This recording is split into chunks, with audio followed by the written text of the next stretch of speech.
Good evening, everybody. My name is Jamie Criswell, and I'm a business development manager from Sennheiser. And we very much like all of you to feel welcome to the Sennheiser presentation of Meeting Your Experts. Thank you very much to everyone at TRAINcycle for giving this opportunity. As some of you may or may not know, Sennheiser is heavily involved with supplying equipment to the professional market, and most and longest running dear to our hearts is Broadway. So we got the opportunity to meet a Broadway audio engineer with quite the extensive CV. We're talking about shows like Dear Evan Hansen and Cats, Pippin, Evita. Maxine is a brilliant young engineer, and we very much look forward to having a fruitful conversation with her.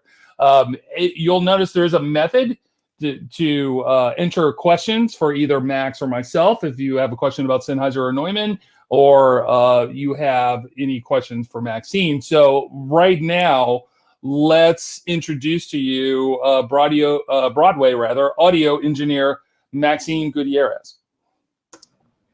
Hi, everyone. Great to be here. Hi, Jamie. How are you, Maxine? I'm doing all right. How are you doing? I'm doing well. Thank you very much. I know it's been quite the year. It has been. We're approaching a year in just a couple months of Broadway being shut down. And yeah, it's been very interesting. A lot of ups and downs and, very, very minimal gigs, but we are here. We're still trying to create. Broadway will come back at some point, and we are so very much excited. I cannot wait to feel the energy of that first night back, and feeling the energy of the audience and the performers, the musicians, and being right back into the moment. I'm pretty sure I will probably be an emotional mess, and happily when that happens. So hopefully sooner than later. Hopefully sooner or later. And there, of course, there's been a lot of hearsay and a lot of conversations about when the shows are going to reopen, how many are going to reopen, are they going to reopen, all of this kind of stuff. Right. And for the Broadway aficionados, I know people are very, very much needing, this professional theatrical, this cultural thing. Just have a little hope, but also kind of appreciate that this is a very fluid situation. Yes. There's been how many plans have you seen so far? Plans? I mean, at this point, we're hoping. The Broadway League has set us to at least we're at least held until the end of May. So maybe things are going to happen starting in June, not necessarily shows per se, but maybe we get to our starting point of getting back there. There's still much to do to get to that point. Whether we are going back into the audio shops to build shows. We still need to get back into rehearsals. It's been quite some time since we've been on those stages and doing the choreography and doing what we love to do. But it does take some time to rehearse and get ourselves back there. But we are excited to be able to do that. Yes, and I do understand that it's quite the process, and we're gonna dip into that a little bit, because I know, even me personally, I know that there were some machinations, but your job doesn't start on opening night. But before we get into that, let's talk a little bit about Max. Let's first of all, what do you do? What do I do? Well, I guess technically my title is a Broadway A1, or the lead sound engineer and audio engineer for Broadway shows. So basically, I'm the lead front of house mixer. I will help maintain the show. I have a teammate, the assistant audio backstage, and for me, it's all about not all, but like for me. team audio is what it is. It's us together to maintain the show, maintain the integrity of the sound of a show, knowing our gear, knowing our musicians, knowing our actors, and being as efficient as we can be for the best sounding show that we can produce. How did you get to where you are? That's actually kind of funny. I was not involved in theater until I had my first musical touring gig. So I was definitely into music and the arts as a student, as a teenager, and I wasn't really involved in theater. The stage scared me. Hiding behind my instrument was comforting. Then I loved playing music, so that my music was very much a foundation for me. I hid behind my instruments. I started on clarinet, but I played bass clarinet. I played baritone sax, and I am all but 5'2".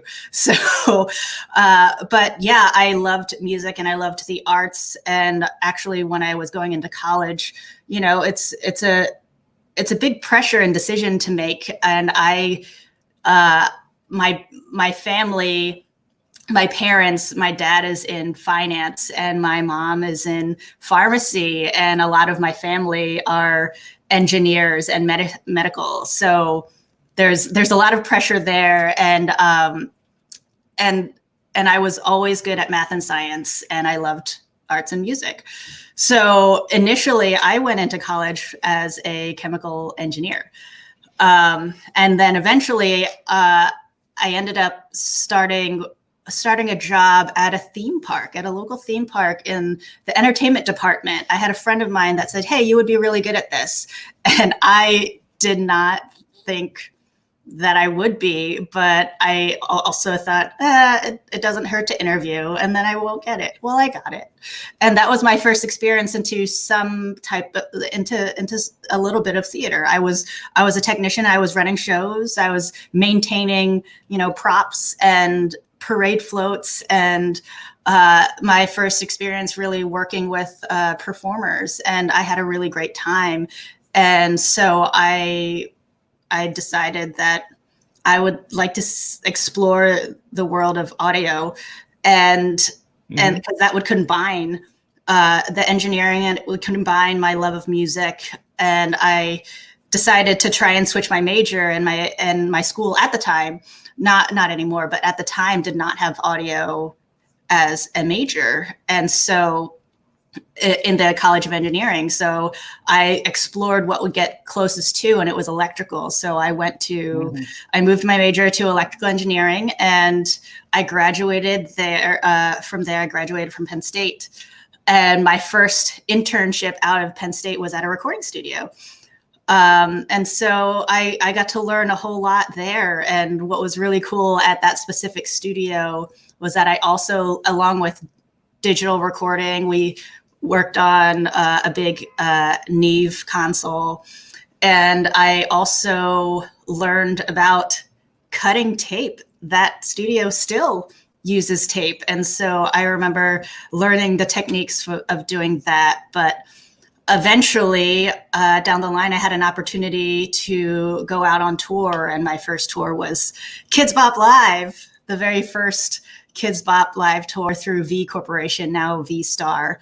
And that was a really great experience, working with musicians and singers and moving a show, having one-nighters. And when that tour closed, my thought was like, I'm going to go to LA. I'm going to be in the music industry and I'm going to make it happen. And I would say maybe about 2 months later, I got a call from the National Tour of Cats and offered me the position of A1 head audio for the Cats National Tour. And initially I was like, are you sure? Do I have the experience to do this? Can I do this? And there was no assistant audio. It was an audio department of one at the time. And I basically told myself, maybe this is life telling me to keep touring. So I tried it. The contract was for a few months, and I thought, if I try it and I like it, cool. If I try it and I don't like it, I have a few months and I have a gig, and I can just save money to move to LA. I ended up loving it.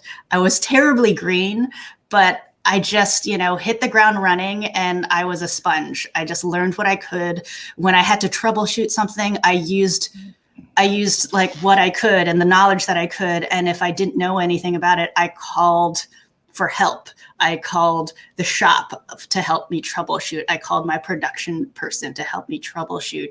And that taught me so much more about the gear and also the signal flow to be able to make that happen, and being able to think on my feet and being able to really become efficient in moving a show, and then also being in the moment of mixing a show was a really great learning experience that I really just loved to do. So I ended up touring for 8 years. With Cats? I toured with Cats for 3.5 years. Mm-hmm. And then I did a year plus with Rock of Ages. Okay. And then I went to the first national tour of Catch Me If You Can. Then Evita, the national tour, the revival. And then also Pippin, the revival, the most recent one with the circus troupe. Gotcha. So So you're on the road doing these shows for a number of years. Then what is your first gig in Midtown? My first gig in Midtown. So actually my first experience of mixing a show on Broadway was actually with Pippin. While I was building the show in the audio shop, I was lucky enough that the show was still open on Broadway. So the sound designer and the production team had me train to learn how to mix the show on Broadway. So I kind of, instead of learning it during the tech process, I learned to adopt it, and I ended up mixing my first 3 shows on Broadway with Pippin. Which was really great, a little stressful because I did put a lot of pressure on myself. I'm like, this is my first Broadway show with me at the helm. That's a lot. But it's the rush and the energy. It's always so exciting. And it was a great experience. But my very first show that was me was King Charles III. It was a play, my very first play. And so that was a challenge in and of itself because I had never mixed a straight play before. And it did have music, and I did have musicians on that show as well. My avenue of getting that show was actually, I was still on the road with Pippin, and the associate sound designer of Evita called me while I was on the road with Pippin and said, so I know you wanted to come to New York at some point, and I know you really mix musicals, but I need someone for this play that I have in New York. So I thought I would ask you. Mm-hmm. And so through that, I lined up, my final show with Pippin, and I moved to New York with the show, which is, I feel, probably a rare thing to happen. But I was able to move to New York, oddly enough, from Tokyo. Mm-hmm. I left the show. I left Pippin in Tokyo, as most people do. Right?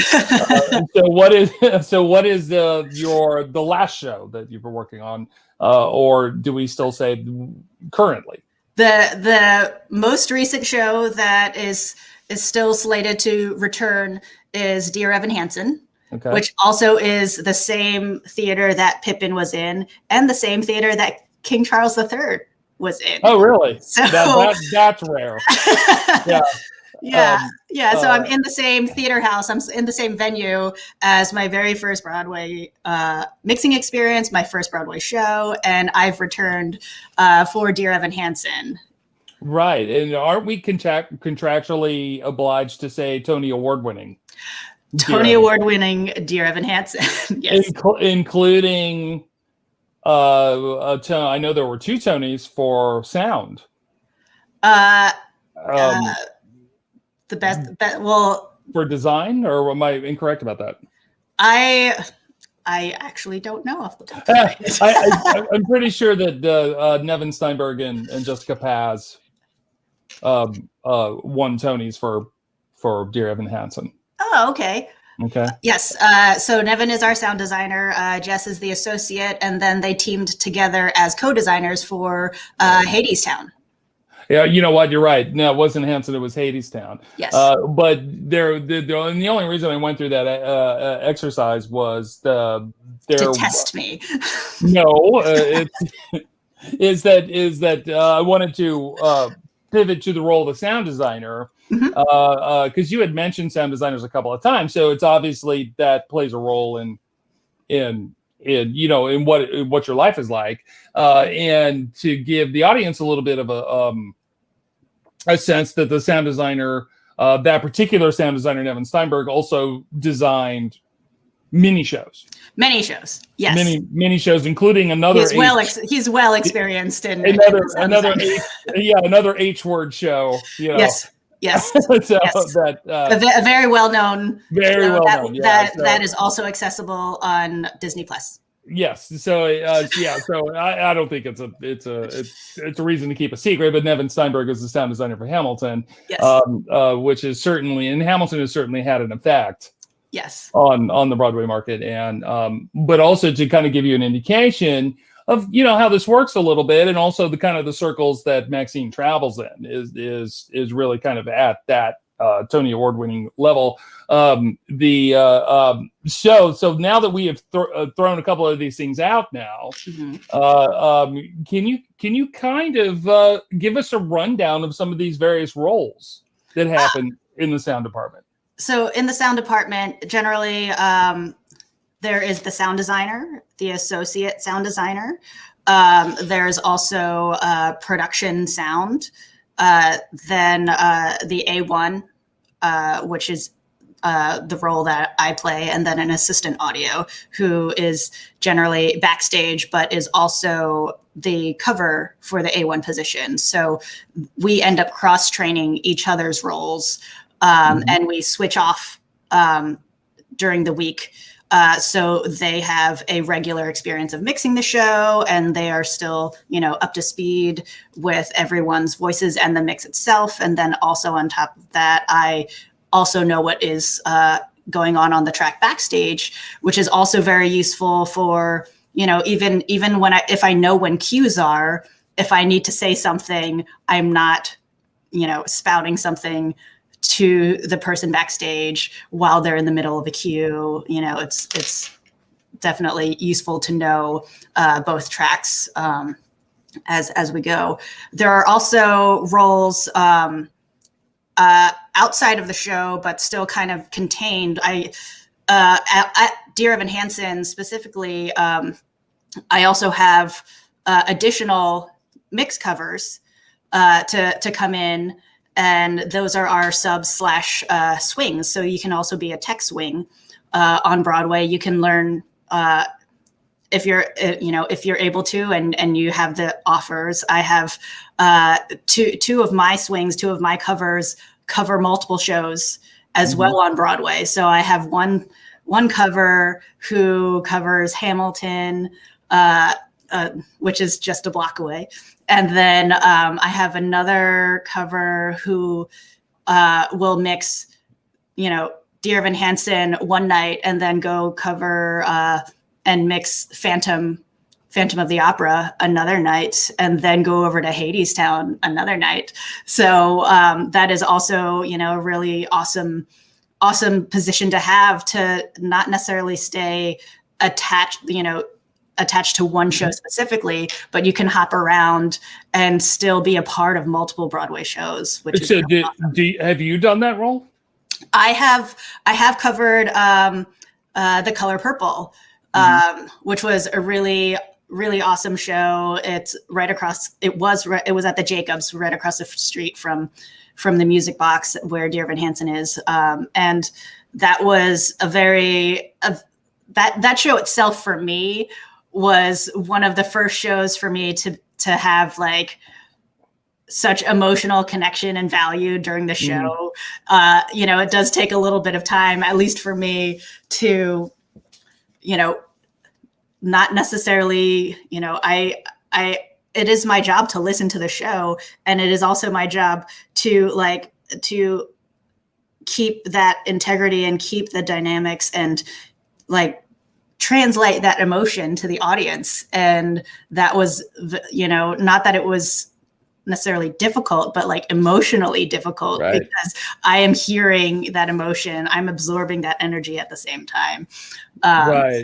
But that was such a great company to work with, a talented company. And I think they also just released a vinyl version of the Broadway cast recording. No kidding.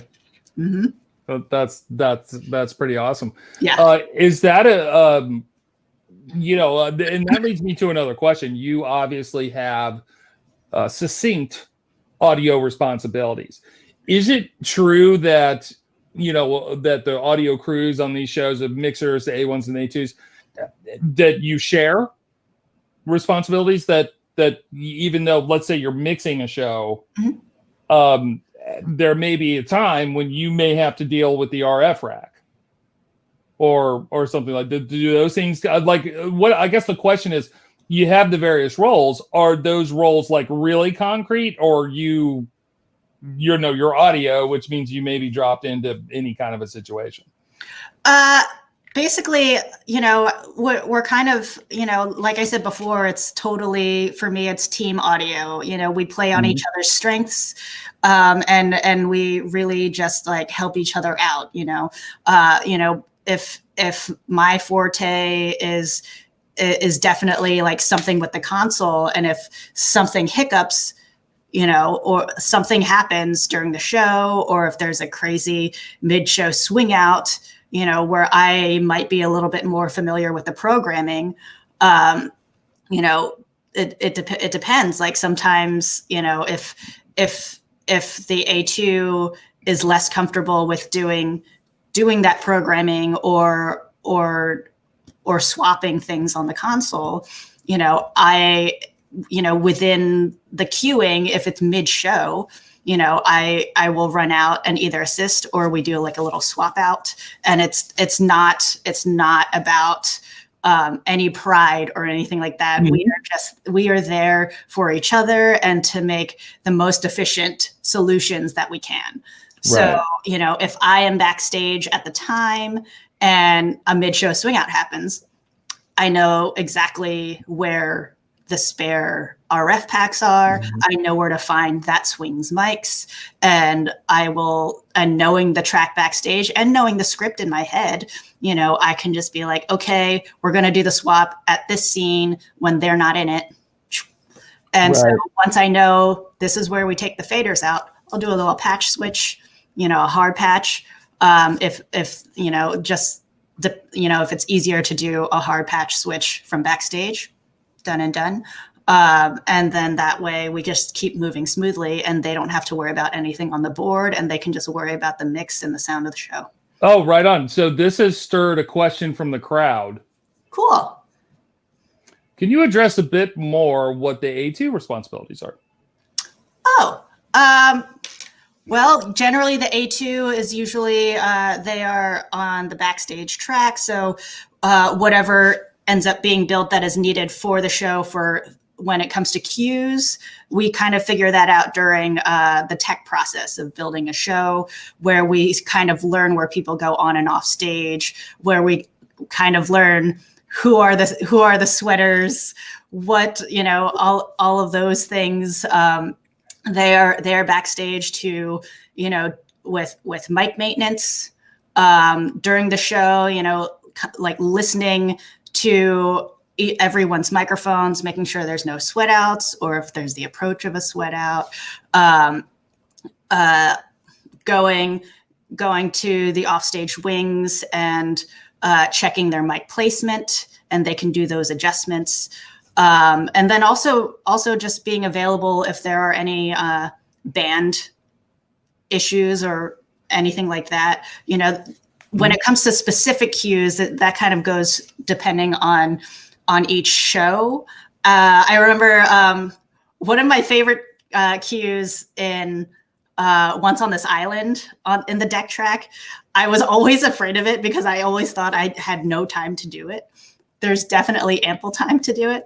But basically, an actor is not wearing a mic on stage, gets completely drenched, comes off stage, runs to a completely different entrance. Once on This Island was in the round, so he had to go to another entrance in the house. And then I met him along with wardrobe. They had a quick costume change, and then I would put a mic belt on him and then put a halo over his head. We checked the position, and then with the comb, I kind of just dressed it so you didn't see the halo around his hair. And I always thought I had zero time. There was definitely plenty of time, and you can calm down and it's okay. But since I'm so used to being at the console, the value of time in any instance can feel like either an eternity or like that. Right. Because it's in my mind as a supplier, Broadway, it's all critical air. Right? There's no commercial break. There's no, we're going to take we can change the drum mics during the set change. It's all critical at all. Right. So we're getting a couple of questions here. Awesome. And the first one is really good because that is exactly where I was going with this. Is that can you run us down a little bit on what happens before a show kind of every day? Okay, so before a show, team audio, before a show, generally it's called presets. It's about 90 minutes before showtime that we come in, we power up the system. I am in the house and I'm turning on the console, turning on multiple computers, usually nowadays. And at the same time as I'm starting up the system, the A2 will also be starting up backstage, which is turning on much of Amp World minus amps because we turn on the console before amps are turned on. And so that can require multiple things. He or she or they are powering up the mic packs, checking all of the camera signals, making sure comm turns on, making sure comm is also all powered up and has batteries. When they are checking when they turn on all the mic packs, then they also put on a set of headphones at the RF rack and they listen to each mic, because if they do catch it prior, if a mic has sweated out or if there is a connection problem, then they can replace it. But we do check all of the mics in the house as well, because then that checks the full signal flow through the console and into the house. And while they are working on that, once I have all the computers on and all of the files loaded, I do a full system check, which is basically all of the inputs and outputs, where I will play some music or play some tone, walk the house and make sure there's sound coming out of each speaker, check the fold back or the onstage monitors and make sure those are good. Take a glance at the stage manager's rack and check their camera feeds as well, so that signal flow is still going as well. I come back up to the console and meet with the A2 and we do a full mic check. And then the A2 goes backstage and checks the emergency mic announcement for the stage manager. And then also we will do a full pit check. So then we check every input feed per musician. So the full drum kit, and at the drum kit, they can check, depending on where it is. At Dear Evan Hansen, the drummer is actually separate from the rest of the band. So we check their camera feeds as well, check their in-ears, not their personal in-ears, but we have a spare set of headphones in there, and make sure that their personal mixes are working as well. Yeah, and at Dear Evan Hansen, we also check MIDI flow, because we have signals that start from the band that come to sound and go to projections and to lighting. So we have other cueing sequences that we do check from Ableton through to the rest of the system. Yeah, that's pretty much our check at Dear Evan Hansen. Yeah. How much time do you have to do that? Generally, most shows have doors at half hour. At Dear Evan Hansen, they open at around 45.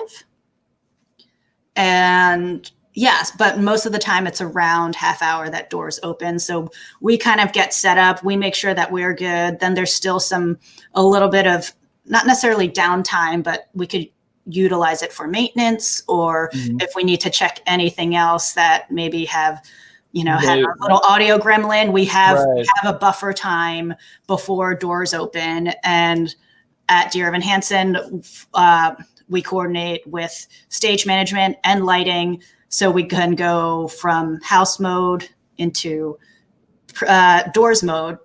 For Dear Evan Hansen, there are some walk-in sound effects that happen. There's a specific lighting cue and projection video that is displayed during the walk-in sequence. Yeah. So that's all got to work, right? Hopefully, yes. right. That is the hope. And if something is right? not working, then we are spending the extra time to make sure that we are, either fixing or restarting and checking out what, so something in the signal flow or something that feels like not necessarily working at that moment in time. Right. So we check in on it, make sure we're, at a good, happy show mode before we open doors. Yes. Gotcha. So we've got a couple more questions, and one of the questions is actually exactly where I wanted to hit for the segue. So we're gonna jump back to that one. But Mr. Goodwin is asking, how has Ms. Gutierrez used her experience to train her own substitute A1s on her mix? I find it's always a great time training and also learning how other people learn, because people have different things that they look at that give them keys and stuff like that. So my script page, like I personally am very color coded, and I also tend to use a lot of musical notation in my scripts. I will draw in a crescendo and decrescendo where things happen musically, and I will throw in like different warning at the bottom of a page for like when the next page turn. You should be ready for these people to be up. But yeah, I usually provide a full, like my script and how I read it. And I totally understand when they don't get if they don't understand mine. I totally understand that. We all look at different things and we all read differently. And so usually it's kind of like, here's my script, but here's a blank script if you want to notate how you want to notate, because this is what you're used to looking at.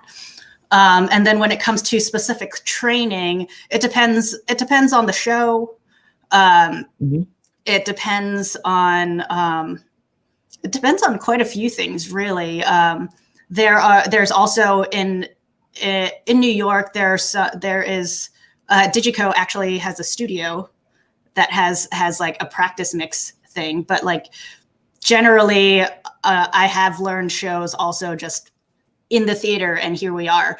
And so basically it's like come shadow, see what it is, see the movement, but I don't expect the person being trained to know it like immediately. I will totally just start them off. You're like, here's a book scene, so you can get a handle on levels and just like get used to, you know, a little bit of the flow, and then like start them off with a simpler song with maybe one or two people, and then we kind of just build from there. If they have a preference for doing, I'm going to do act one, I'm like, okay, I'm going to stand right here next to you. You know, this is live theater, and I am here for you, and I'm here to support you, because ultimately you're the one that is here to help me too. Right. You know, if you're going to be covering for me, like I want to be able to support you, and because we, again, harkening back to team audio, like we're all together a team, and I, like, just as much as you're here for me, I am here for you, you know? Oh, right on. So the back half of the question that we got before, what do you do to set up for a coming show, right? So that was exactly where you know, you and I had spoken earlier, and I think, me personally, I think this is fascinating. But so if you're opening a show, you have opening night. Run us back all the way to where you come in. Yeah, where you come. I'm very good with the hands, right? And run us through the process. How does you know, starting with where audio comes in, and now you have a gig, you have a job, right? So at what point in the process does that really start? Yeah. So basically, a show for, like, with technical production pieces to it. So this is after readings. We go into workshop mode or lab mode. So a workshop is basically, we are going to perform the show, but not necessarily full staged. But we're pretty close too. You know, we might not have full set pieces, but we will have flats. We may not have the exact props, but we will have props. And so I'm going to stop you there. I'm sorry, but you said readings. Yes. Right? So readings comes prior to workshop. And how far away are we now from opening night when we're doing? And I would assume you're talking about a table read, right? Right. And those are mic'd. That I have not been a part of, like, full on table reads. Oh, okay. And so my personal experience, I have not, but I would not be surprised if they do happen. They do. Yeah. In this pandemic world, there have been many a online reading process. Yeah, I'm sure. Yeah, I'm sure. So, but that's a really good point, because you enter at workshop. So how far from workshop to opening night are we? So I know it can be different for different shows, right? And there can be multiple incarnations of a workshop as well. So you could workshop a show multiple times. And they're tweaking with it. They're not happy, or trying to change it or improve it, or right. So basically, in workshop mode, we have a console. Everyone is in mic. We have speakers in this rehearsal studio. So we are basically doing, like, a small version of what the show will be in the future. You know, so you can have, you know, the band is there. So you're miking a band. You are miking all of the actors, and you are learning a show on the fly, because actually everyone is kind of like learning the show on the fly. We're figuring it out. And, you know, we start off with a script, and the next day you're going to have new pages. So every single time, you know, we start off with the script, and, you know, as a mixer, you're kind of just using the script to create your cues, you know? So you're kind of like, you're assigning each person a fader number, and then inserting where a cue is going to be needed for you or for music, or if there's going to be some kind of change for as the show progresses. So you could have one workshop, you could have multiple before you even get to Broadway. And where are these typically done? Workshops and labs are usually in, they can be in a large rehearsal studio. They could be or a small rehearsal studio. They could be in a small theater off Broadway. They, kind of like where you can fit, where they can rent the space, or what's available, exactly. I've had workshops in New 42 Studio. I know there, a newer rehearsal hall, Open Jar. People have mentioned there, and these are the same spaces that people rehearse new shows, tours, and even just rehearsal space for maybe a current Broadway show. Right. Now, do you have a sound design at this point? And yes. Are you in contact with the sound designer? Yes. So a sound designer generally contacts me, or their associate will contact their crew members and offer them if you can still say no, or you might be booked already. So the sound designers generally have a say and choice in team members that they choose to have on the show. And do you start to develop a little bit of familiarity with the various sound designers that, because they have their choices, they have their styles, they have their, plus the things that they have to address for whatever the show is. Right. Yeah. Each show has their specific, unique things, but yes, oddly enough, I've worked with multiple sound designers, which is a little bit different. But I have been very lucky to be able to have worked with many sound designers, and I enjoy it because I find that everyone has their unique way of doing things, and at the same time, they're also just like they're different ways to come to solutions, and hearing how different sound designers like things to sound,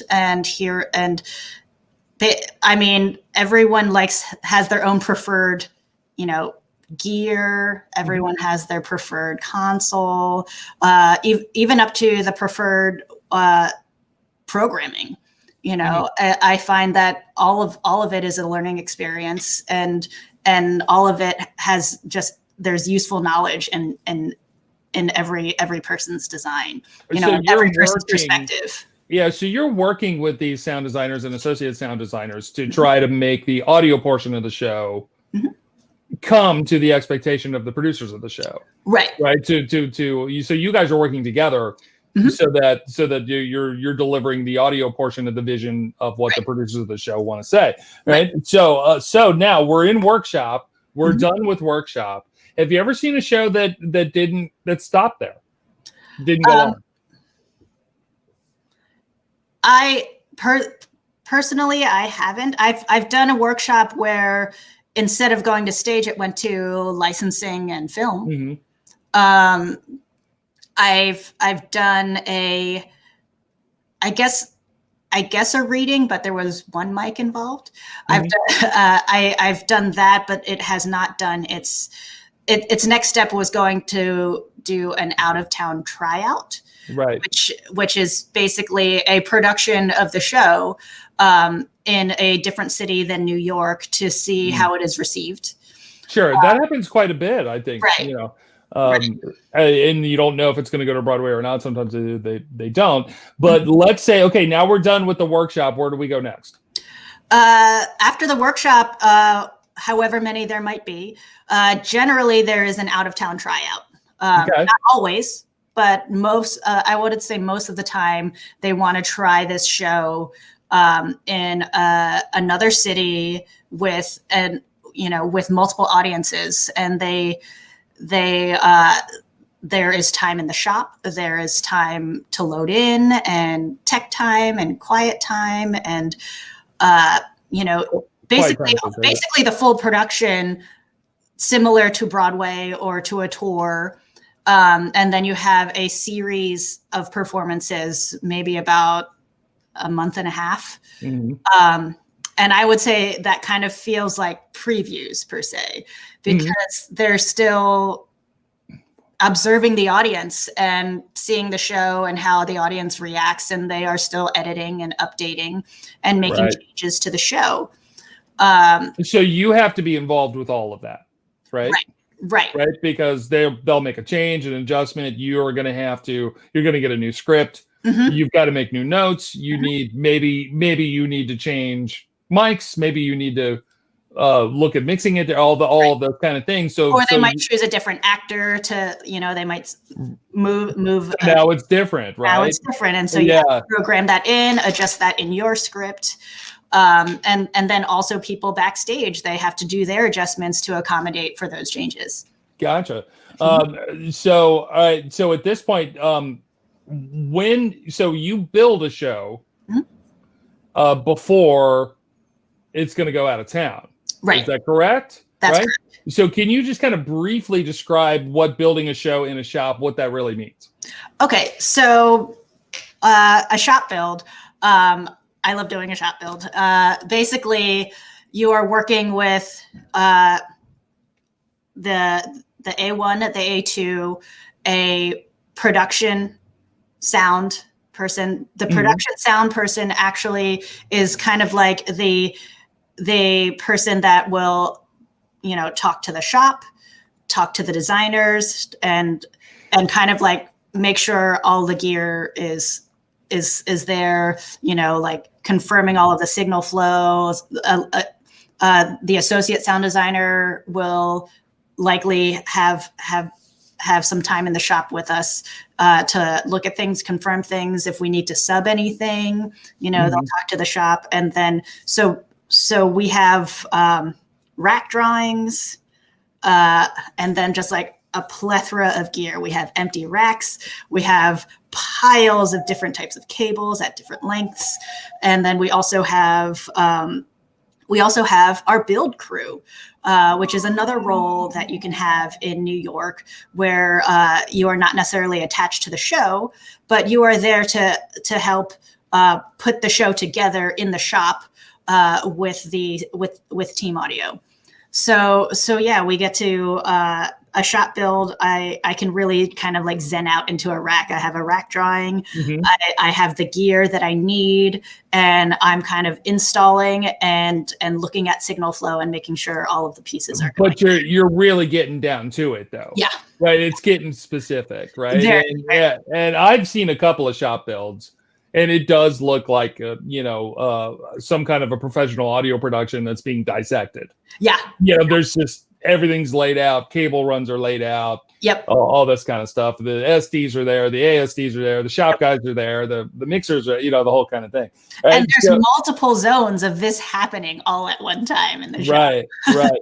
So once we do that, then we're going to go out of town. We're going to run the show for a bit. Yes. Right. And at this point, as far as what I understand, this can go on for a while or not. Right. And there's a lot of things that have to kind of line up. But what I always found kind of fascinating is that one of those things that lines up is you need a theater. Yes. Yeah. Yeah. And you may not have one. And so you're just kind of circling the airfield waiting for one of the theaters to be closed. But let's say you do. And you're headed to the Gershwin and off you go. Right. Off you go. Now what happens? So once a theater is declared for the show, so we're all excited that like, okay, we are going to Broadway. It's happening. So at this point in time, the out of town tryout is already complete. Depending, it can vary how much time is between that point in time and your Broadway run. So then we actually end up going back into the shop because there is there is going to be some adjustments to the design because it is a completely different venue. There's a lot, it could be a seat difference, and the acoustics are going to be different, completely different space. And also at the same time, depending on the show, if the pit isn't large enough for all of the musicians that are needed, or if it's going to be a band on stage, there could be different things that can affect some certain design changes, whether it be sound to even set design. It can change. Right. So basically, within that time, once they know a theater, the sound designers, can create some changes, make adjustments. They send out, they are still in contact with our team, and the next piece is we go back into the shop to build again, so it's more specific to this theater. We're usually there for a few weeks, anywhere from usually it's at least 3 weeks, sometimes more, depending on the show, depending on the size of the show. And then we head on into load-in, which is always very exciting, dumping the trucks. Usually there's multiple trucks that we have, so we usually space it out amongst different days for deliveries, right, because then we can empty some cases and send them back, and then we can have more space, because not all Broadway houses have a lot of the accommodations that some other theaters might have. Like loading docks? Oh, and even space for road cases. I mean, we have, there's just so much. I mean, in New York, there are times where they just cut off the streets just for I know. I've seen that.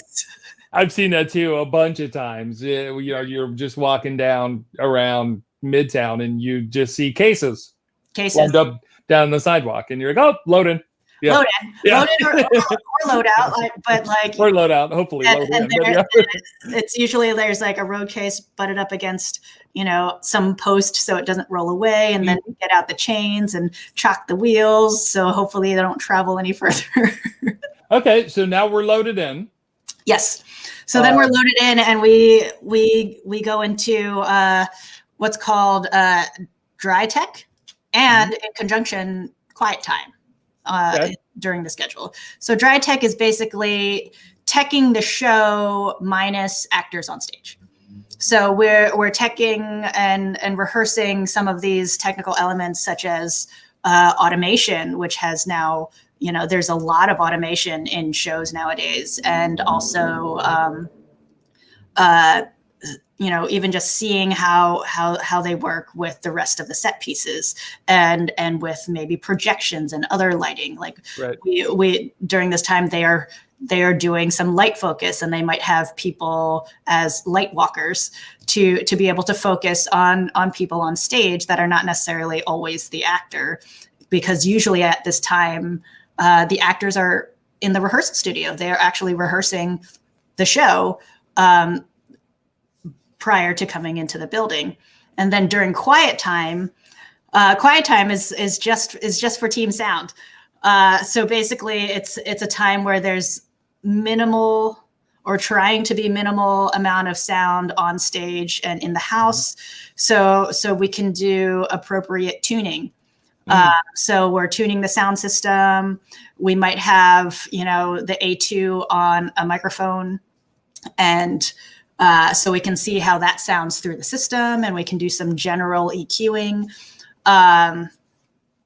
We turn on all of the RF, when it's like wireless comm, all of the microphones, anything that is wireless. So we have appropriate RF coordination as well. So we're not stepping on each other. We're all clear, and everything's tricky. Yeah. And that includes in-ears and everything as well. Sometimes there might be band members on wireless in-ears, and that can happen. So yeah, after dry tech / quiet time, then we have band seating. We have the pit set up where the musicians come in. We do some tweaking specific to each musician. and we do a full band sound check. And then we start playing through some songs. And during those songs, I have like, we're going to be in this cue. So we get an appropriate mix for this song. And, you know, so save it into that cue. And so then when that's called band sitting. Band seating. Seating. So I'm seating the band. Yes. Okay. All right. So are we to preview yet? We are not at preview yet. So we have band seating, and I'm exhausted. What are you gonna do? I don't know. What are you gonna do? Yeah. All right. So what's next?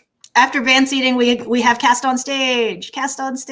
So then we finally start really hearing the overall soundscape. We start putting it all together, you know, fitting everything in, finding the right blends, finding their pockets.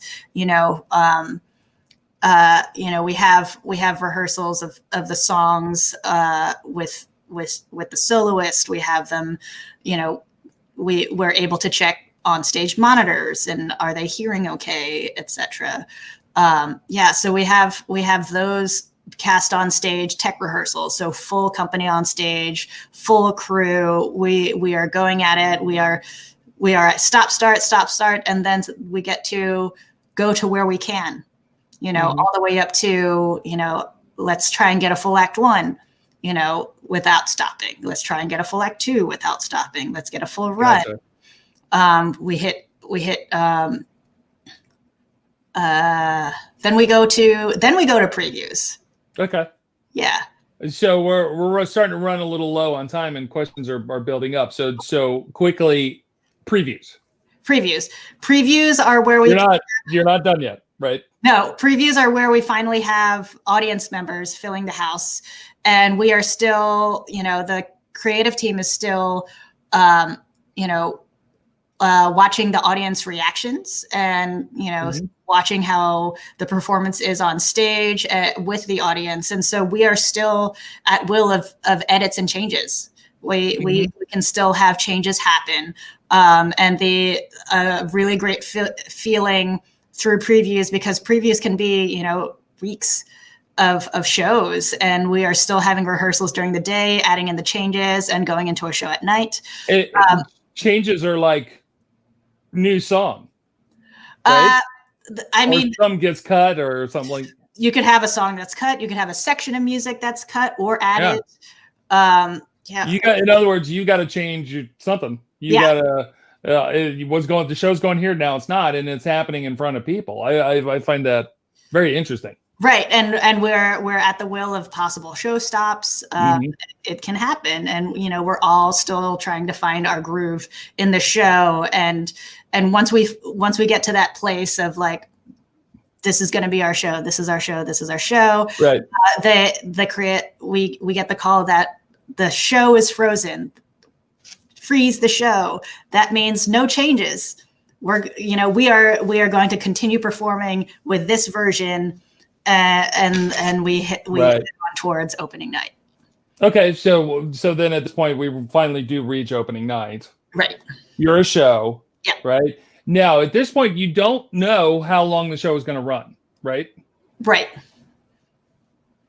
I mean, there are some shows that if they've announced they're doing a limited run, yes, you know how long they're. You already know that, you know the schedule and that kind of stuff. But with a lot of shows, I've seen this before and there's a lot of various things but you're there audio crewing that show until. Do you get any notice when the show is going to close? Yes, usually there's a company meeting and there's hopefully prior than a press announcement, and we, you know, we're all gathered together. We're notified by a producer or company management, but everyone is there, and we have that official meeting. And it's never a good feeling, but you still do your job and you still want to have a great show, and you do the best. You do your best to like make sure that it's still keep that show all the way through to the end. Oh, that's perfect. So what we're going to do is let's run through some questions. Okay. First of all, and this is a really good place for this question from Mr. Johnson. Do you have any tips on self-evaluation? How do you grade your work at the end of the night or at the end of a run? Oh, and stay mentally healthy. And stay mentally healthy. Wow. Okay. Well, self-evaluation. I mean, I can be very particular on myself. There are some things that, what live theater has done for me is actually like, it helps me to just like let go of things, in the moment instead of dwelling on things, because the show is still going. So it's like one of those things that you can just throw on the back burner and just say, that happened. You can register whether it's something that's going to continue to happen. If it's mid-mix, then you can just know it, make an adjustment, and keep going. When it comes to the end of a show, I feel like that's kind of like a personal thing. During the tech process, we're also getting notes from the sound designer. We are getting notes from team music. And we kind of try to maintain what we've created from the get-go. We still get notes. They come back and visit, they come see the show, and notes still happen, even for me. And I'm happy to get those notes because, you get into a groove, and when you're in a long running show and you're doing the same show over and over again, you kind of get used to some things, and you start maybe like even doing something out of habit that might not necessarily be right to the sound of the show, but you're not necessarily noticing. So like, I welcome having the notes because I'm hearing the show inside and out. And most of the times I'm not tired of doing a show. I really enjoy being in the moment with the musicians and the performers. So having a self-evaluation, that's a little bit hard. We can always be hard on ourselves.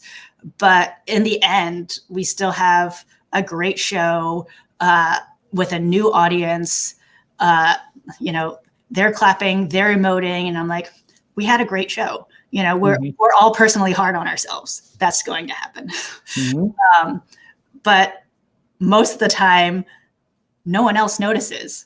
Even I remember having my own flub, and I would say something, because I'm like mad about it, and most other people, I'm just venting, and anyone that I'm venting to, they were like, oh, I didn't even notice. Oh, right on. Okay, so let's. So yeah, I would say, yeah, you tend to be really hard on yourself when you've done something, but I think it's also important to forgive yourself and learn and move on. Right? Absolutely. What were the other parts of that question? Staying mentally healthy. Oh yeah. I mean, it's really important to, give yourself a brain breather, give yourself a listening breather, whether that be, even like, I sometimes I will just throw in my headphones and not even listen to anything and just like bask in silence. I mean, there are some times where I just listen to other people's shows, listen to other people's music, and just, stay fresh on listening, and not be distracted by screens or other things. It's very important to take a break, and because mixing a show can take a lot out of you because you are so in it. You're listening to everything, you're multitasking, right. You're doing a lot of things, and you're mostly in the dark with just a bunch of really bright screens. So right. Like you can have just sensorial fatigue. Cool. And it's just a thing to be able to get your rest, take a vacation, like have your moments of time to yourself, and just like taking in a moment to just give yourself a breather is perfectly okay and right. Totally understandable. You should go to Sennheiser Tech Tuesday. Tech Tuesday! Yeah, right. Let's go back into the theater, if you don't mind. Okay. Josh has asked a question. Can you speak to the different challenges between band on stage versus band in the pit? Do you have a preference? Band on stage versus band in the pit. It's actually quite interesting because, well, when a band is on stage, generally you end up having a lot more line of sight, which also means at the same time, you're in the same aura line acoustically. So sometimes you can hear that acoustical value and difference when they are on stage. I actually, oddly enough, at Dear Evan Hansen, the band is on stage, but on a raised platform. Mm-hmm. And I am actually mixing in a box across from them at the same height. So I can actually hear the strings acoustically and naturally, along with them being amplified. So is that good or bad, though? I don't mind it. Okay. Well, first off, I love strings anyway. Sure. But at the same time, I find they're just different presentationally.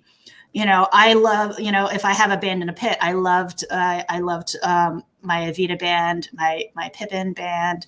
There was such a wealth of textures that, yes, I was amplifying, but also that classic sound of having a band in the pit where, the sound kind of just travels up. And a typical Mick Potter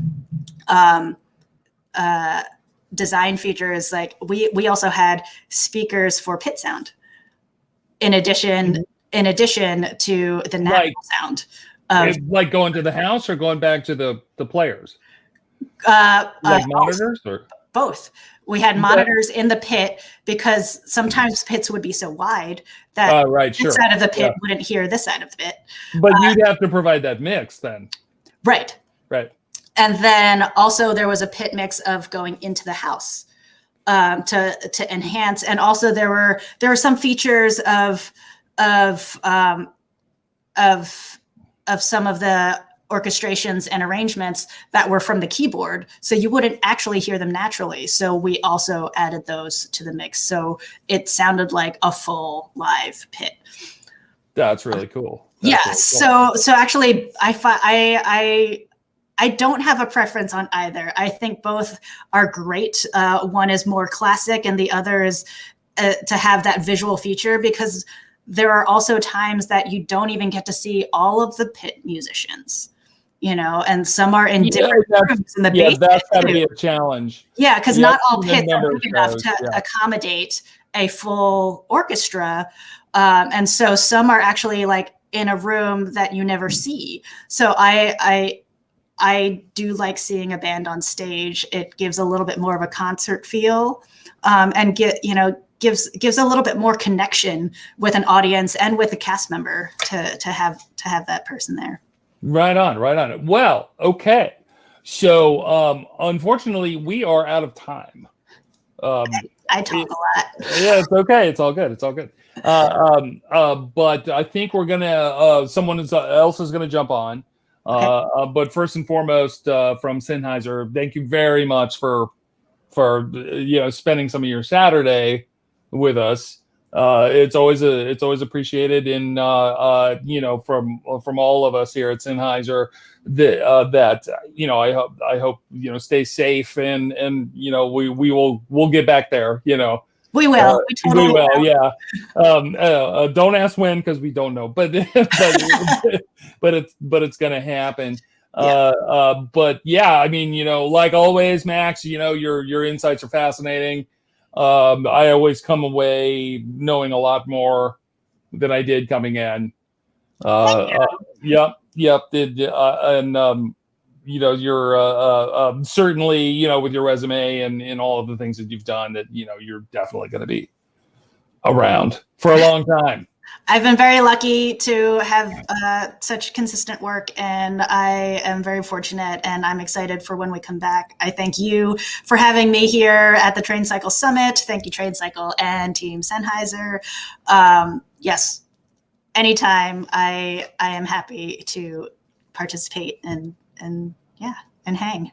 Yeah. No, these things are really important to do. They really are, and it's, there's, it's always we can gain some insights. If we have younger people or people in the education system, it's very, very important that they, have some contact with people who are working in the field, so that, they get a little direction, get a little, inspiration. Yes, absolutely. And it's not unattainable, and it is a dream that young Max didn't know that she had, and I love it. I love being here. I love being a mixer. It's such a great community, and yeah, it's definitely a very fulfilling experience to be. Yeah, right on. Yeah. So we're gonna do. I believe that we're gonna do the drawing. So Sennheiser is there's Liz. Hey, Liz. Max, I could listen to you all day. And we're gonna do the drawing, right, Liz? We're going to do a drawing. And I actually have one additional thing to give away. So I'm going to draw 2 names. One is for this snazzy Amped Expo drawstring bag. Amped. Woo! And so I'm going to do that one first, and then we'll do the drawing for the headphones. Does that work? Yep, works for me. I get a little drum roll. Okay. And the winner is Bailey McCowan. Yay! Bailey McCowan, congrats. You are a proud new owner of an Amped Expo drawstring bag. We will get that to you. All right. And for the grand prize of the Sennheiser HD25 headphones. Yes, HD25s. Declan Lynch. Right on. Yes, Declan.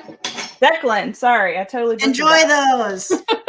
Oh, All right. we should have done the Maxine Gutierrez signature at HD25. Promo right here. There you go. Yeah. I always have my my trusty Sennheiser headphones around. Well, I just wanted to say thank you very, very much, Jamie and Max, for joining us. And this has been great, a great cap to an awesome day. And we hope everybody has had a great time at the summit for Pro Sound. And please check out Maxine at her website. Is it MaxineGutierrez.com? That is correct. And you can find me on Insta at The Girl with the Cape. Awesome. And please check out Sennheiser as well. Sennheiser.com. Yeah, if anyone at all, if you have anything that you want to talk about or ask about Sennheiser or Neumann, we're happy to just get our contact and fire it away. Awesome. And of course, check out TRAINcycle at TRAINcycle.org. And thank you guys again for a great day, and we'll see you later. Have a good